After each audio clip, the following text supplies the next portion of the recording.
Ça chauffe du côté de Lambaréné, capitale provinciale du Moyen-Ogooué, où des commerçantes gabonaises se retrouvent marginalisées dans l'attribution des places au nouveau marché flambant neuf construit par Brice Clotaire Oligingema.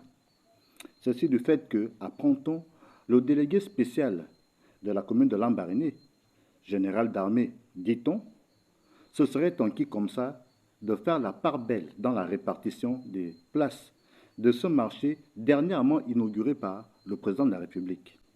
On apprend ainsi dans cette affaire que le délégué spécial aurait perçu des sommes d'argent au titre de achat des places de la part des femmes ouest-africaines, tout particulièrement des béninoises.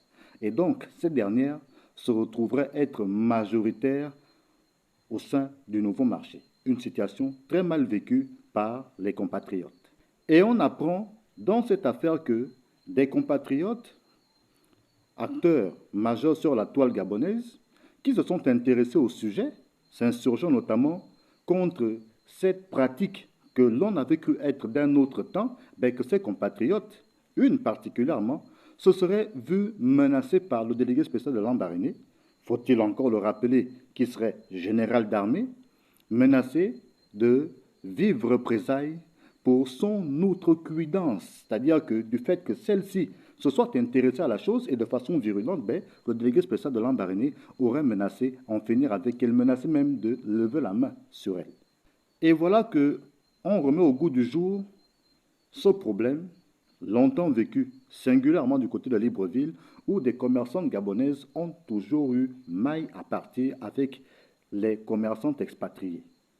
À la baguette, chaque fois, les autorités municipales qui, plutôt que de faire la part belle aux nationaux, ont toujours privilégié les expatriés, soit dit en passant, parce que ces derniers paieraient des sommes considérables pour obtenir des places au sein des marchés de la capitale gabonaise. Mais là, nous ne sommes même pas à Libreville, nous sommes du côté de Lambaréné.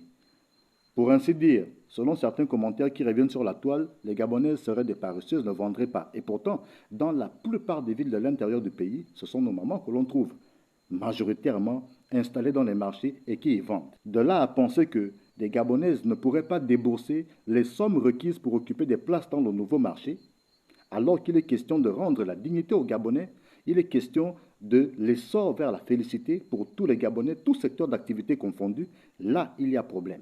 Le pire, c'est que nous ne sommes plus sous l'ère Bongo PDG, on est à l'aune, à l'aube, au commencement de la Ve République, où les pratiques de l'ancien temps, les pratiques du passé doivent avoir changé.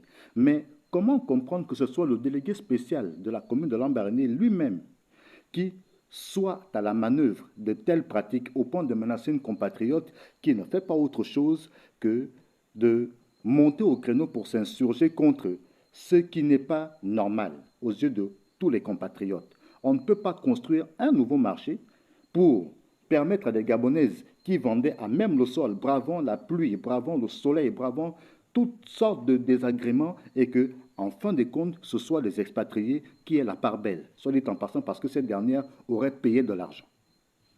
Alors, dans cette affaire, on va vous dire qu'il s'agit de xénophobie. Xénophobie. Combien de non-camerounaises vendent dans les marchés de Douala ou Yaoundé au Cameroun? Combien de non-sénégalaises vendent dans les marchés de Dakar, de Saint-Louis, de Ziguinchor, etc. Combien de non-maliennes vendent dans les marchés de Bamako ou d'autres villes de Mali? Combien de non-burkinabés vendent dans les marchés de Ouaga ou de Bobo Dioulasso? Combien de non-béninoises vendent dans les marchés de Porto Nouveau? Combien de non-togolaises vendent dans les marchés de Lomé? Combien de non-quinoises vendent au marché de Kinshasa?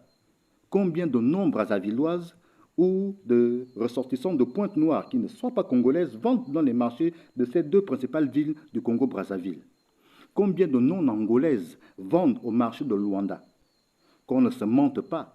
Il ne s'agit pas de xénophobie, mais on ne peut pas continuer à nourrir les enfants de la voisine pendant que les enfants de la maison continuent de mourir de faim. Ne pas le comprendre, c'est qu'en fait, on n'a véritablement rien compris en matière de bon sens. Le bon sens voudrait justement qu'avant de s'occuper de l'enfant de ma sœur, avant que je m'occupe de l'enfant de ma sœur, que je m'assure d'abord que mes propres enfants ont mangé. Avant de m'occuper de ma sœur, que je m'assure que mon épouse a mangé. Je ne peux pas déjà aller faire du bien à l'extérieur, tandis que dans ma propre maison, il y a des problèmes. On règle d'abord les problèmes de la maison pour les gens de la maison avant de s'occuper du voisinage. C'est ça le minimum de bon sens. Qu'on n'embarque pas les Gabonais dans ce panafricanisme qui voudrait que les expatriés, dont les non-Gabonais, soient à l'aise, pendant que les Gabonais, eux, continuent d'essuyer toutes les misères du monde. Ça n'a pas de sens.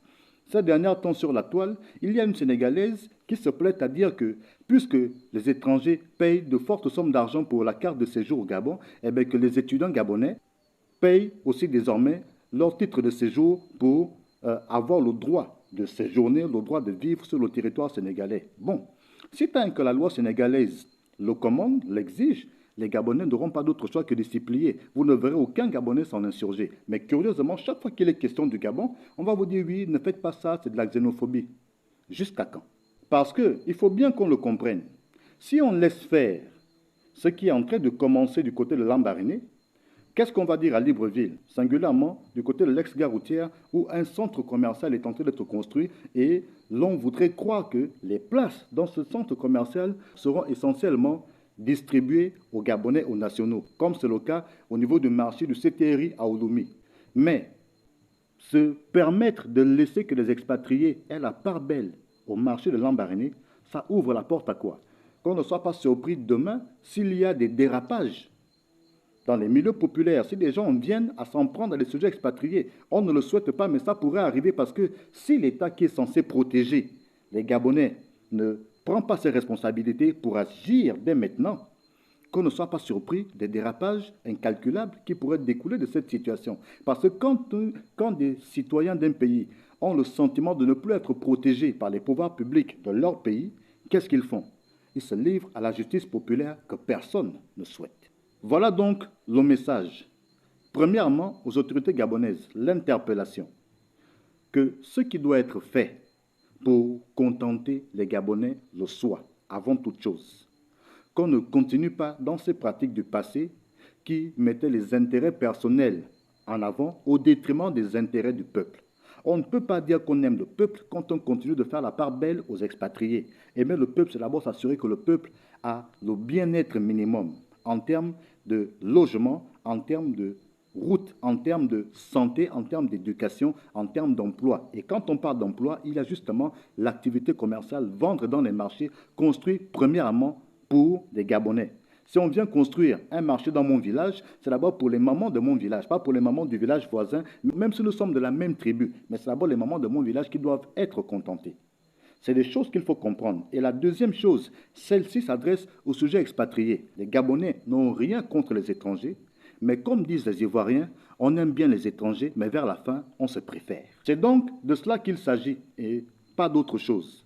Ce marché de Lambaréné a été construit premièrement pour les Gabonaises. Il faut que les Gabonaises trouvent d'abord leur compte dans ce marché. C'est d'ailleurs insuffisant parce qu'un seul marché, il y a combien de places là-bas? 100, 150 places. On va mettre combien de mamans là-bas? Ce n'est même pas suffisant. Il faut construire d'autres marchés. On se félicite déjà de celui-là, mais il faut d'autres. Et pendant qu'on est en train de demander que d'autres marchés soient construits, il faut que les expatriés comprennent que Gabon d'abord. Et Gabon d'abord, ça veut dire ce que ça veut dire. N'en déplaise à qui ça ne plaît pas. Mais Gabon d'abord. Et à l'unisson donc de ces compatriotes qui ont lancé l'alerte du côté de Lambaréné, nous disons que les autorités compétentes doivent faire ce qui doit être fait, que nos mamans soient premièrement contentées et après on pourra s'occuper de la cause des expatriés. C'est ça et pas autre chose. Et très bien, on avance.